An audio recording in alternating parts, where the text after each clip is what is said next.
Most days I get to be outside. And on the days that I'm inside, I'm probably doing something I really enjoy anyways. And you get that gratification at the end of the day. You can turn around at the end of the day and you can look and you go, okay, I did that.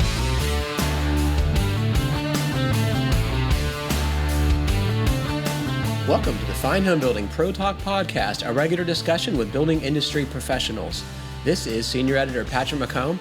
Today I'm joined by Aron Jones, a builder on Grand Manan Island in New Brunswick. You can find the Fine Homebuilding Pro Talk Podcast and the original Fine Homebuilding Podcast at finehomebuilding.com/podcast. You can leave feedback and ask questions there too. Aron, it's a pleasure to have you on the show. Thank you so much for doing this. I'm absolutely, really happy to be here. Did I say Grand Manan correctly? Grand Manan. Yeah, okay. And you want to tell folks to start off where that is because they might not know? It's in the middle of the Bay of Fundy. I'm actually closer to Maine than I am to Canada. We're about 12 and a half kilometers off of Quoddy Head, so 6 miles, something less than, no. Well, I can't do the math that fast. But it's in the Bay of Fundy, which has some of the largest title changes in the world, maybe the highest, right? Depending who you talk to, but it's not unusual for us to see, when the tides are on a 20-foot difference. And that leaves like boats high and dry, from what I've observed. Right where I live, it doesn't, but that's because of the way the wharfs have been built in recent history.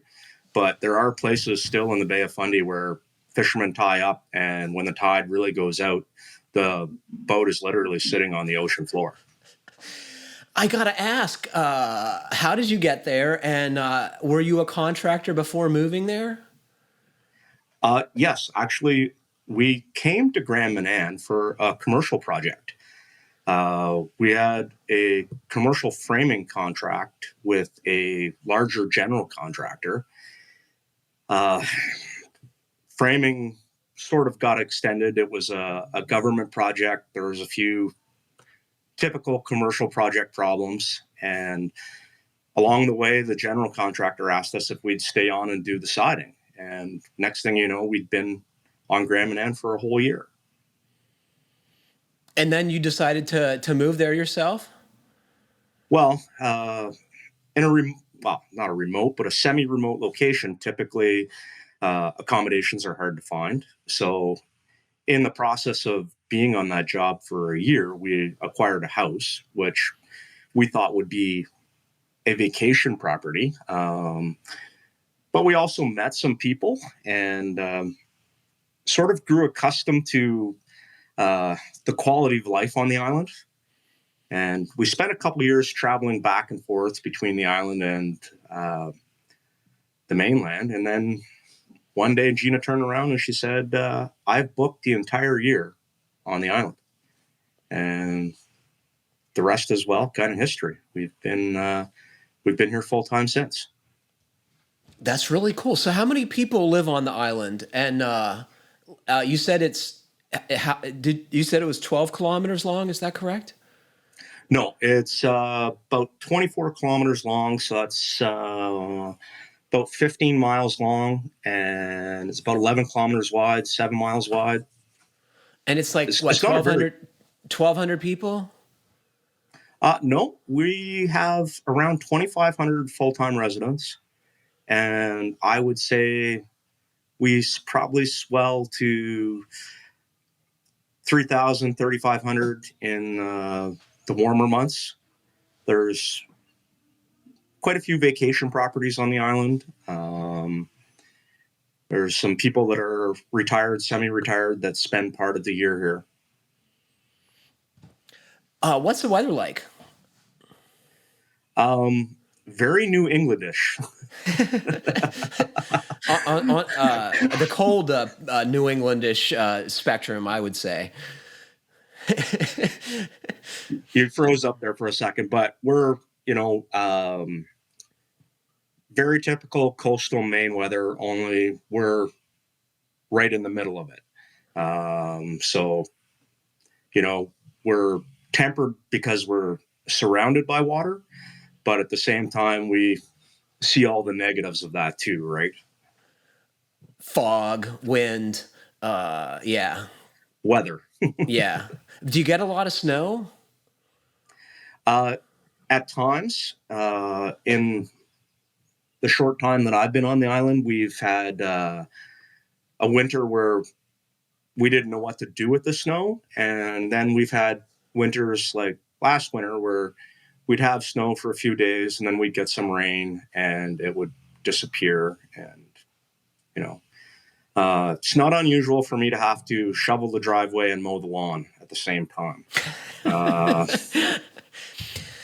And do you have a lot of rain and wind-driven rain? I'm sure that we're going to talk about that later, the complications of building and fixing houses on an island, but I'm guessing you have a lot of rain. Yeah.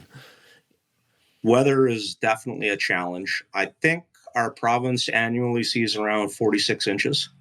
So, typical sort of for the East Coast, but you add a 60-mile-an-hour wind with that, or an 80-mile-an-hour wind or more.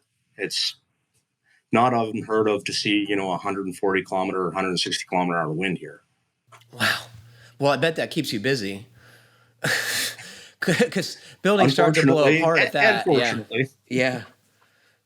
So what about building material? I'm sure that's got to be more complicated than if you were building on the mainland, right?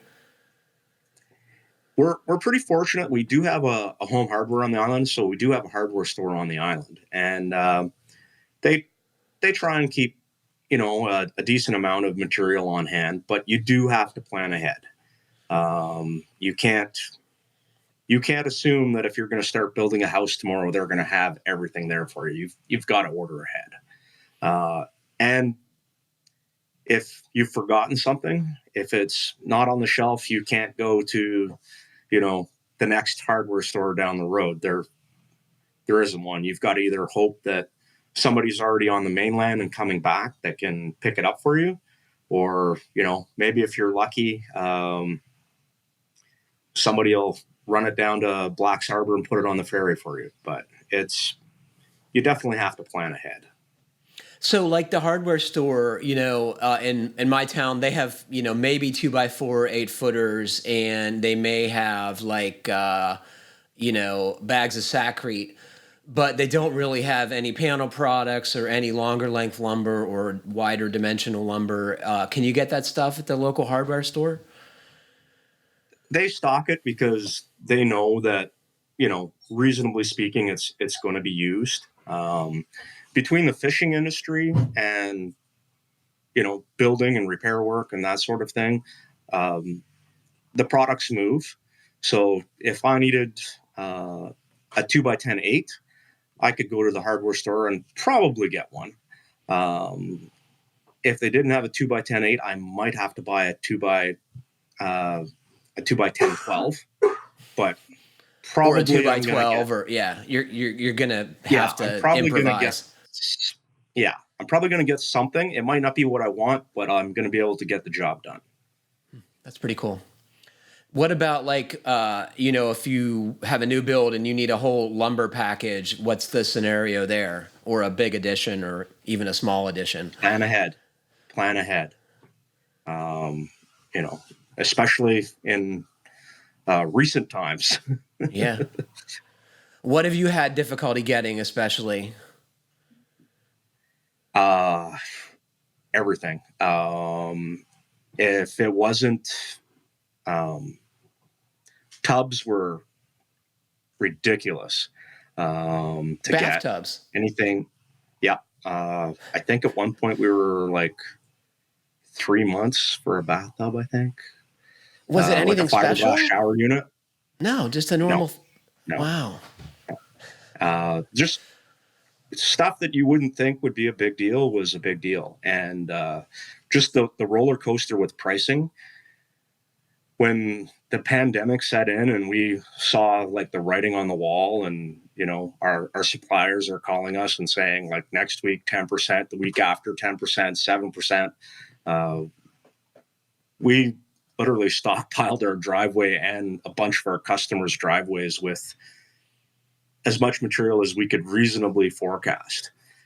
So you bought stuff for jobs that you had contracted but weren't scheduled to start for a period of time. Yeah. Wow. We do a lot of stuff time material, a lot of stuff cost plus, but it's still in our best interest to make sure that the client is well looked after that way. Mm-hmm. So it just made sense to try and plan it ahead. I still have stuff piled in the driveway for my own house. I mean, there's some security in that, right? Assuming it doesn't get stolen and you're okay with, driving around it. It's, there are worse problems. Not getting anything would be way worse if you're trying to get a house finished. What about like finding skilled tradespeople? I'm guessing you probably have to be pretty well-rounded because, you have a smaller population. That means fewer people to draw upon for subcontracted work or expertise and, things that ordinarily you'd sub out. Yeah, no, absolutely. I'm very fortunate that along the way, I had some great teachers and a well-rounded sort of background in the construction industry. But when we were on the mainland, typically we'd do, framing and trim, and everything else would get subbed out, except for maybe, we'd take everything on just to keep everybody busy for the winter or something like that. When times are slow, you do bigger scope of stuff. Yeah. Yeah. Like on the mainland, we wouldn't normally bother hanging our own drywall. We just sub that out, for example. Here, we are the general and we are the sub. We self-perform just about everything except for electrical and plumbing. Do you like that, or would you rather be able to have someone hang your sheetrock? There's pros and cons to it. It's never boring. You're always going to be doing something different every day. Something different. You're never going to be stuck just doing one thing. But having seen the other side of the coin, sometimes I do get frustrated with the speed at which a job progresses. Because I know that, if we did this every day, we could do it this fast. But by the time we get the job done, we're going to be just getting up to speed, and then we're moving on to the next thing. So, like, what kind of projects have you done recently and are coming up? Is it new homes? Is it remodels? Is it kitchens and baths? What are you doing mostly? We have done new homes in the past. We have a new build this year coming up.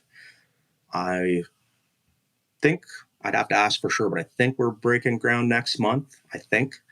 But a lot of renovations, a lot of repair work, decks, remodels, that sort of thing.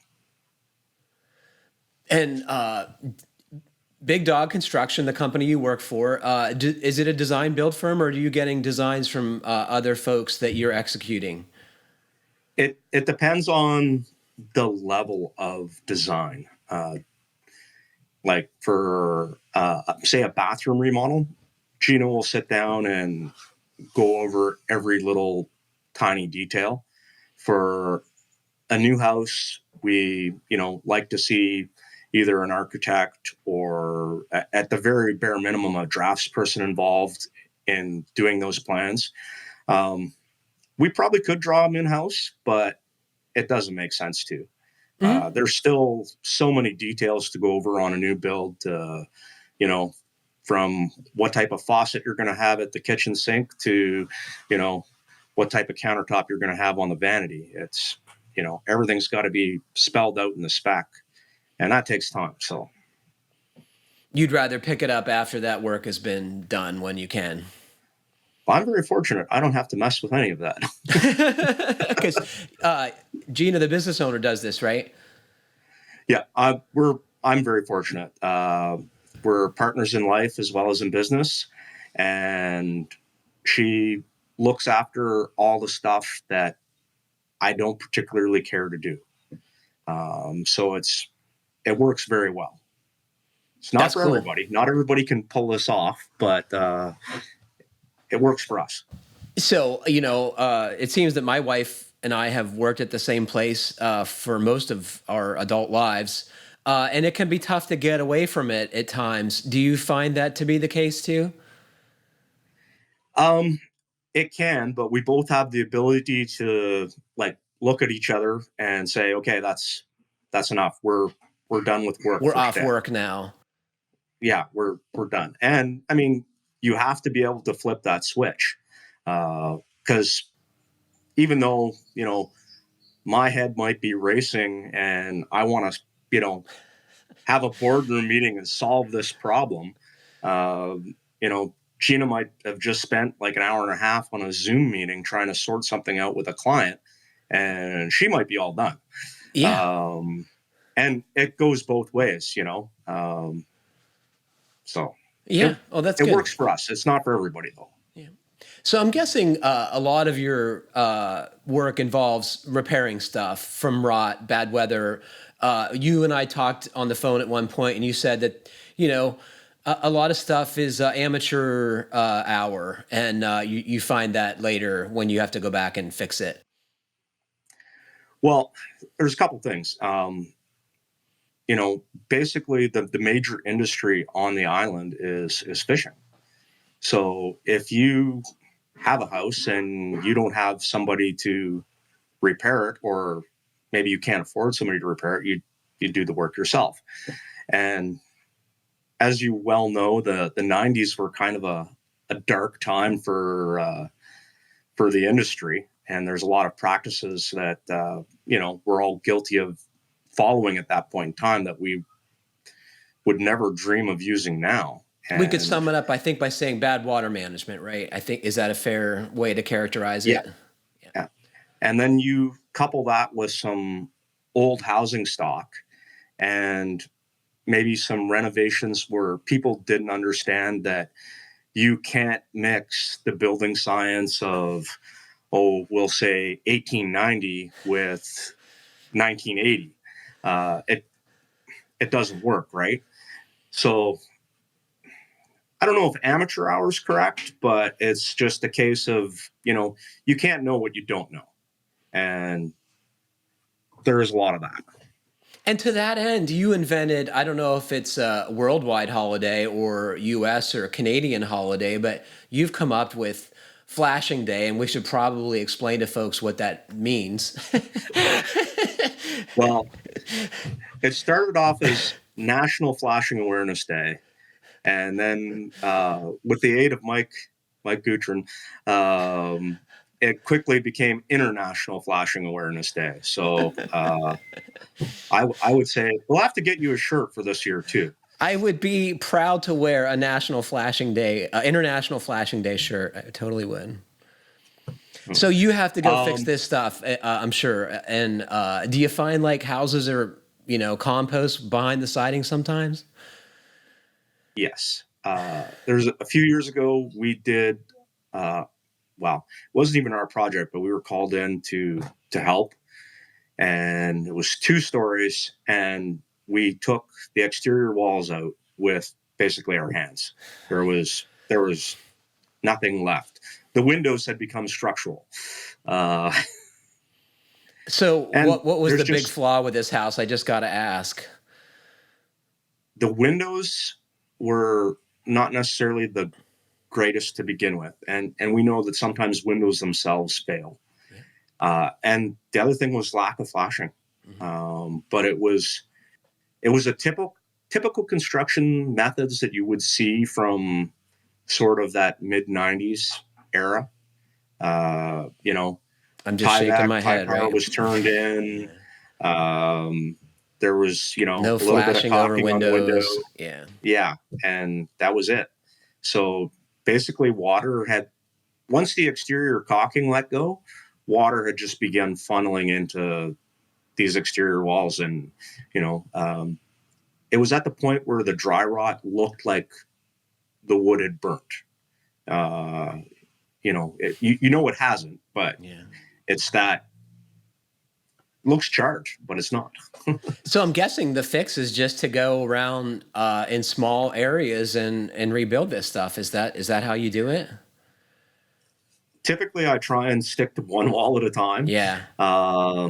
That one was a lot of fun, a lot of temporary beams, a lot of, making sure the floor above does not become part of the floor below sort of thing. But yeah, typically, take a 16-foot section or a 20-foot section, repair that, move on. Break it down into something manageable. So how were you introduced to residential construction? Did you have someone growing up who influenced you to become a home builder? I wouldn't say I had anybody growing up that influenced me. I always enjoyed working with my hands. And I never thought I would actually make a living as a carpenter. And my first career was actually in the military. And along the way, I had a chance to change trades from the infantry to construction tech, which is basically a carpenter. And when that opportunity came up, I took it. And so I spent a little bit of time in the military as a carpenter as well. And then when I got out, it just sort of made sense to keep doing this. Did the military do a good job training you in carpentry and stuff? Absolutely. And was it applicable to what you do now? Not everything, but a lot of it. A lot of it was very, very applicable. The way that course works is basically you spend 9 months training to become a carpenter. So you really do get a chance to touch all the basics. And where do they do this training? And how many other carpenters were in that program with you? On that one, there was 12 of us, and that was a satellite program where they actually used a community college to pull that off. But they also do the training at Base Gagetown, and I forget the other base they do it at now, but Base Gagetown anyways.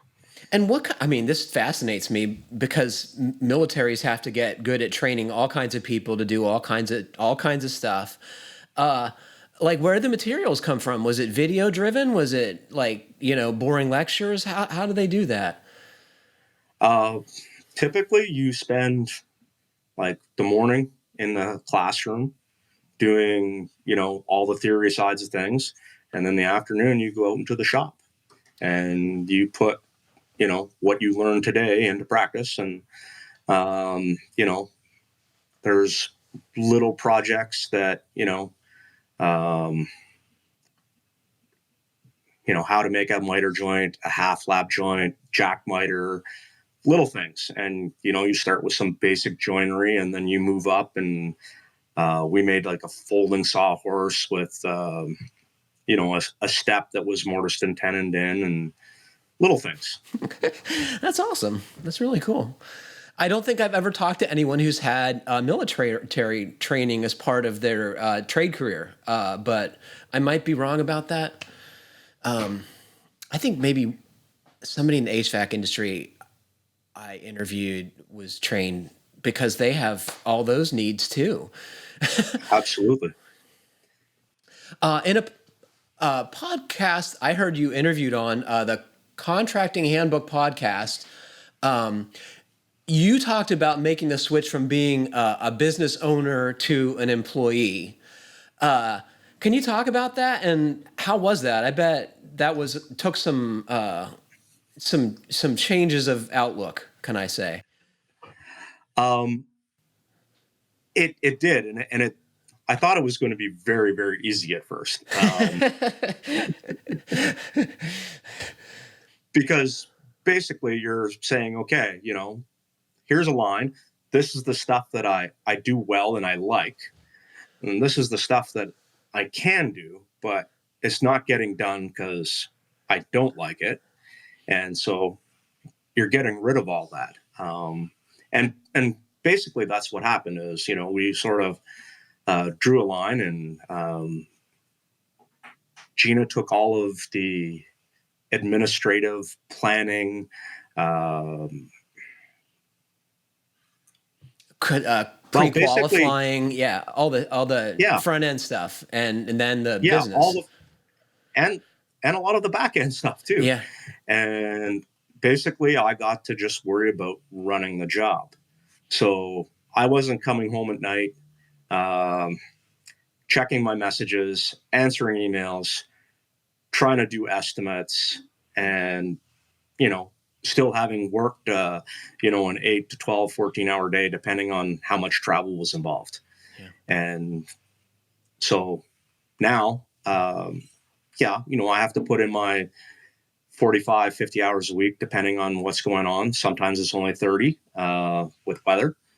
And I still do estimates. I still figure out material lists and, figure out labor and that sort of thing. But I don't have to meet with the client necessarily. I don't have to go through a bunch of the planning with the client. And, once the material list is handed over, I don't have to make sure that's ordered. I don't have to chase suppliers.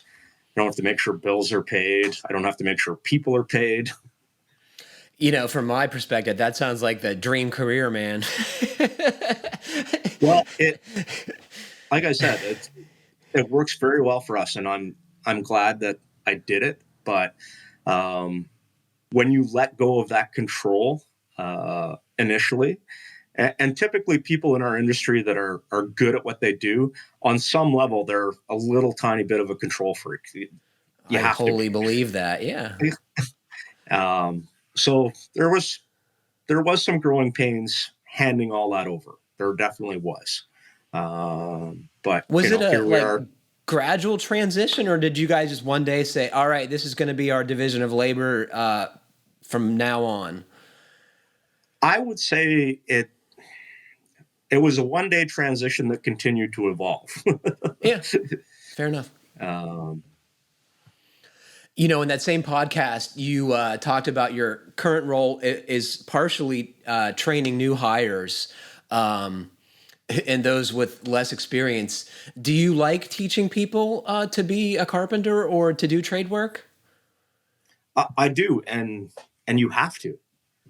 You absolutely have to do it because, and I had this conversation the other day with somebody, and they asked me why I would bother to take the time. And I asked them if they could continue to do this forever. And the conversation ended. What do you think the problem is? Why are we doing such a poor job of attracting, especially young people, into the business? Well, I know same sort of scenario that happened in the U.S. For a period of time in Canada, we took shop out of school, and your city centers, the population are growing, so you have less and less people from a rural background where maybe they've had to fix their own stuff or work on their own stuff. They grew up on the farm, and everyone fixes everything on the farm, right? Yeah, exactly. So if you don't have that exposure, you don't really realize it's an option. Most people go into a career similar or along the same lines as somebody they know, or whether it's a family member, your best friend's dad, or an uncle or whatever. They follow some sort of path. So if you don't know anybody in the trades, you've got no exposure. Now, fortunately, shop classes are coming back, and I'm hoping that will help. We have a pretty good training program in Canada for trades in general, if somebody wants to be a part of it. But Red Seal, I think you're talking about, right? Yes, absolutely. Can you talk a little bit about that for our listeners who might not have heard of it? Yeah. So the Red Seal program in Canada, it varies by trade. So I'll just kind of keep it along the lines of carpentry because that's what I know the most about. But I think there's about 250 trades now that are eligible for the Red Seal program, from chef right through to an HVAC tech or a refrigeration technician. So with in the carpentry program, it's a national program, or the Red Seal is a national program that's run provincially. If, say, you came to work for Big Dog Construction, after a little while, we would indenture you in the apprenticeship program. You would work with us for a little while. Once you acquired a certain number of hours in the trade, in conjunction with the apprenticeship coordinator who would work for the province, we would send you to school for your first block, which is about 10 weeks, I think, is the first block. And you would actually get paid while you go to school. Somebody waved at me. I've been corrected. It's 8 weeks. It's always good to have an editor. An editor is very important. It is. And then you would come back to work for a while. You'd go to school again for your second block. And this would repeat through to your fourth block. And once you have about 7,800 hours in the program, you can write your final exam to get your Red Seal, or as some people call it, your journey person ticket. But it's a combination of, on-the-job training and theory in school. And who pays the students and who pays for the school? So when you're on the job site working for a company, the company would pay you. Uh-huh. When you go to school, that's a government program.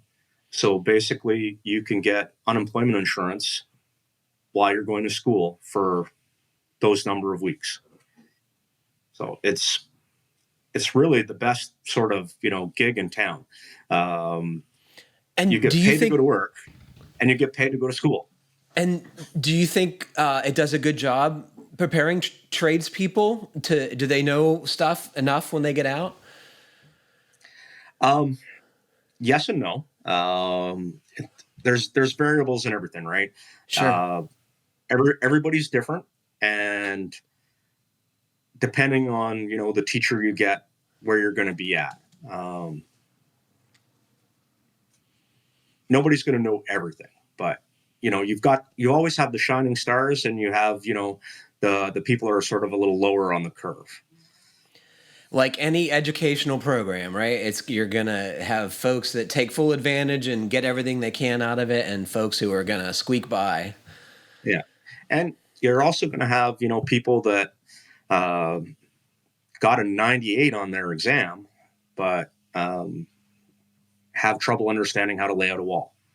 Or folks who have learning differences and do poorly on tasks, but, actually pick up stuff pretty readily. Yeah. That's, the question and the subject interests me greatly, because I think,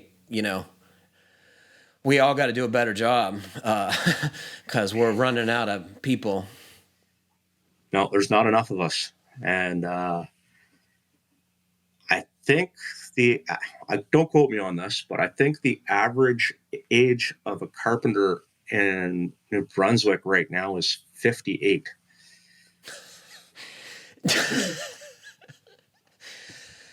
How can you be a carpenter at 58, right? It's hard, right? Well, there are fellows that do it. I think you'd agree, though, the more typical track is that when you get to be of a certain age, you're teaching younger folk to do the heavy lifting, and you can they can learn from your knowledge and experience, and you get a physical break in return. That's the idea. Yeah. So, do you like being a contractor, a builder? Absolutely. Yeah. What do you like really about it? Well, most days I get to be outside. And on the days that I'm inside, I'm probably doing something I really enjoy anyways. And you get that gratification at the end of the day. You can turn around at the end of the day and you can look and you go, okay, I did that. And that's kind of cool. Do you think folks who don't have that in their lives recognize that they don't have that satisfaction? Yeah. you can actually tell on a bigger job site. You can tell at the end of the day, there's people look at their work differently, and the people that pause and sort of take that last look around, they're very proud of what they do. The people that are like beelining her with their lunchbox, they're getting out of there. It's a paycheck. How do you attract the former person you described? It's hard. It's hard because everybody wants that person. And it's really, really, really hard to come by them, especially here. Because you have such a small pool. Small pool, and there's actually more money in fishing. That's the long and short of it. Do you ever think about being a fisherman? No.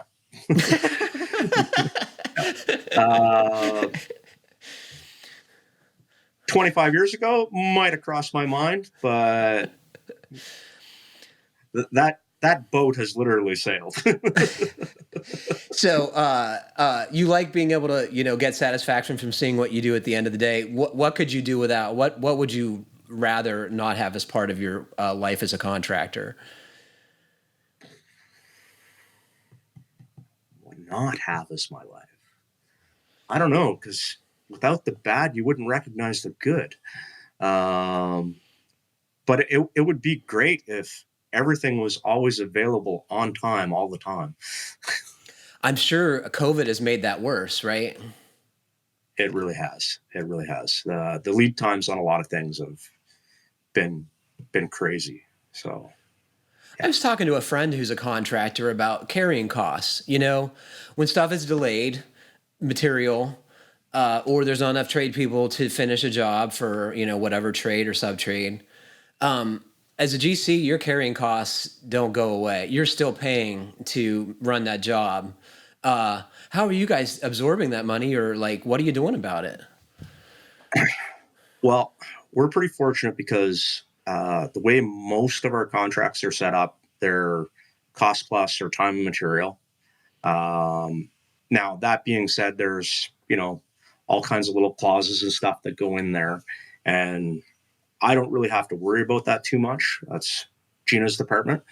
But obviously trying to work with the clients through price increases and stuff like that. And I won't say we haven't absorbed anything, but where our books are literally open all the time to any of our clients that want to view anything, it's, we're not making any more money, and we're trying to minimize the extra cost to the client.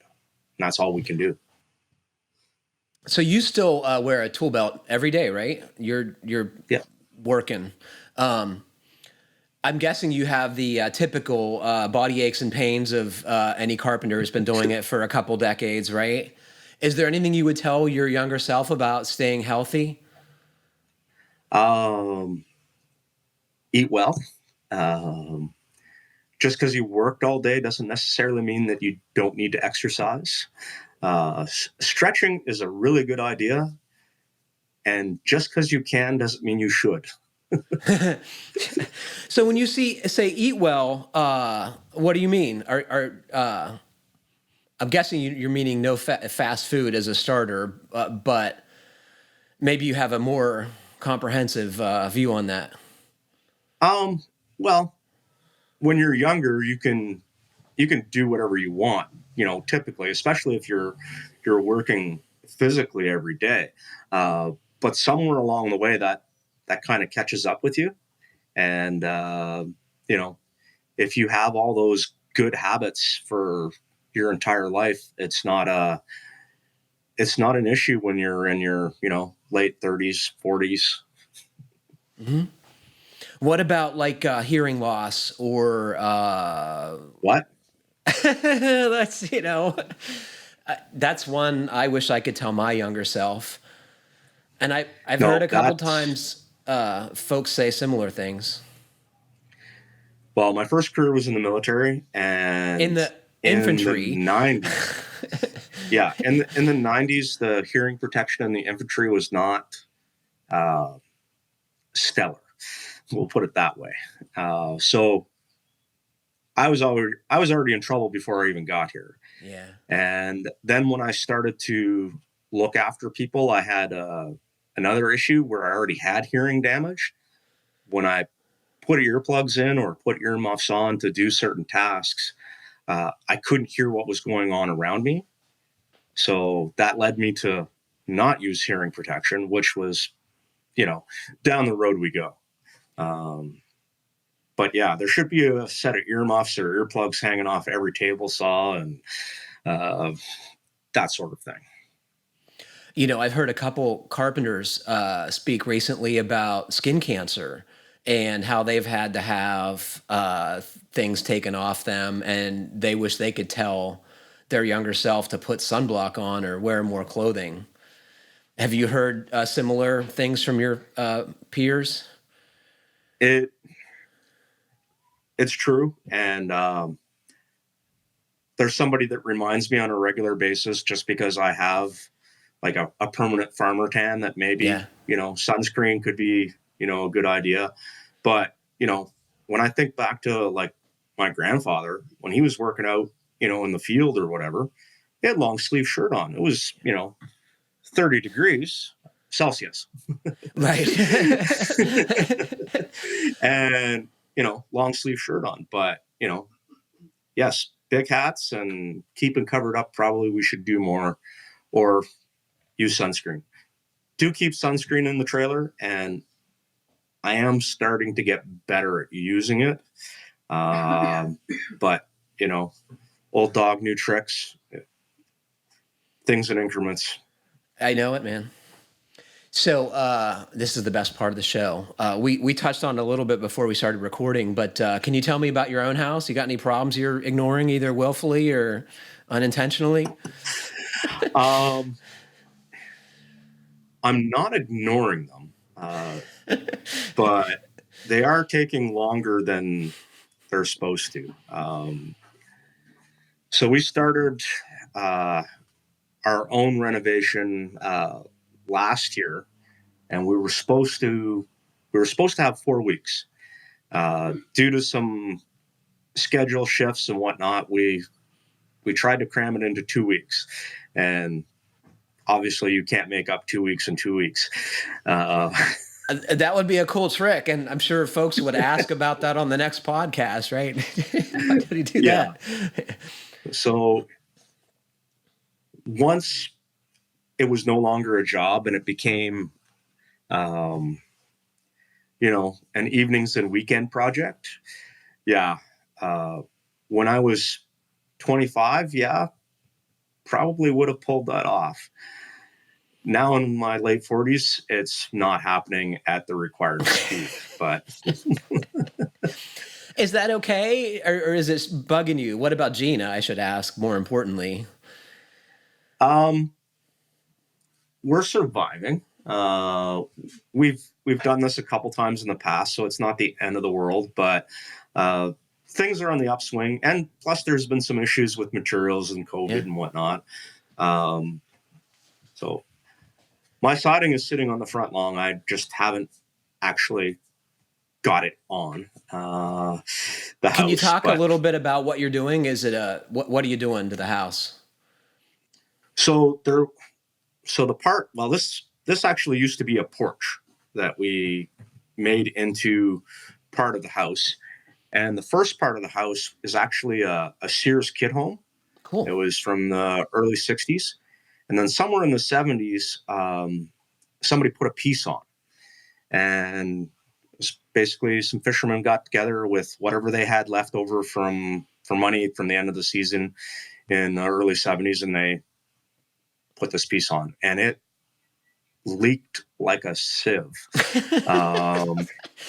They don't care. They're fishermen. Well, no, and to be fair, when you had, a bunch of kids to cut wood and pile wood and all that sort of stuff, and if you burned, 8, 9, 10 cord of wood a year, nobody cared. Now that we don't have time for that, or, the number of children to pull that labor intensive thing off, or maybe even want to be bothered with wood ourselves. It's, you can't heat a house that way. You can't be comfortable that way. So when we had the blower door done on the house pre-renovation, I was kind of shocked that we were just under 10 air changes an hour. You're like, that's better than I thought. So I don't know where we're going to end up exactly. I have lofty goals to be well under 2 when we're done. There's a bunch of stuff we couldn't touch for obvious reasons, but the one piece the 70s edition, we tore that completely off, down to the floor, started over, 2x6, R6 zip on the outside, triple pane windows, You're going all do in. It right. Yeah. So is this, I'm guessing, a demonstration to potential climates too, that you can make a better house? Not really. It's really for us. For you. Yeah, cool. So I can't take you there without moving the computer, but right out in front of our house, we have my shop's attached to the house. It's basically an oversized double car garage that you can't fit a vehicle in ever. So I have this theory that even though it's a garage, once you can never put a vehicle in it, it's now a shop.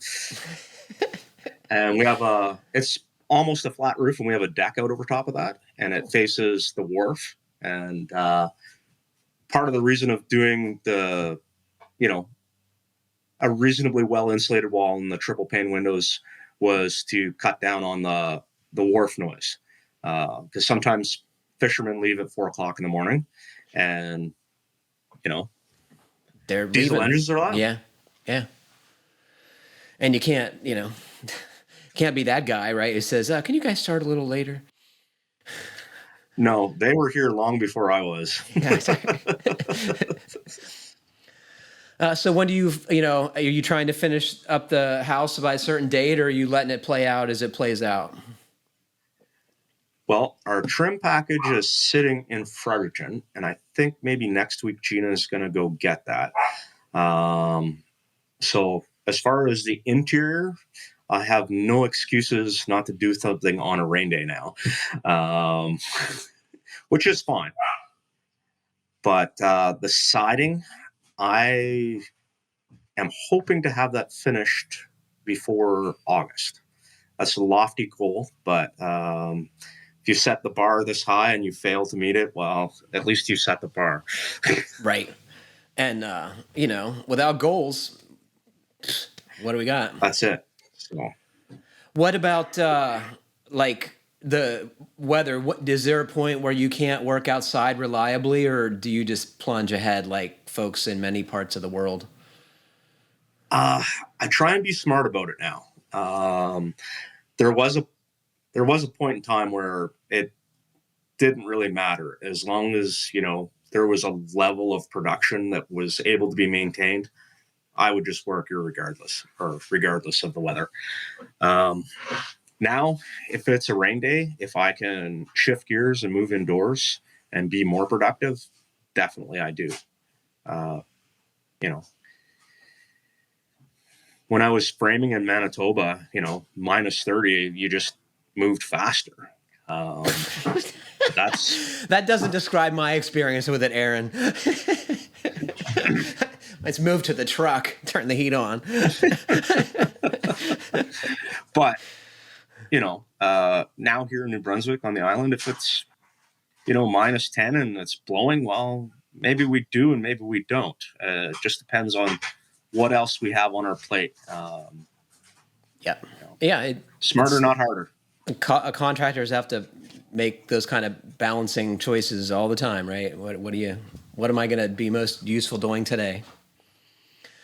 Well, it has been so cool talking to you. Is there anything you would like to tell or ask our audience? Oh, before you do that, can you please give us your Instagram handle and your business website? We don't actually have a website. We do have a Facebook page. It's Big Dog Construction.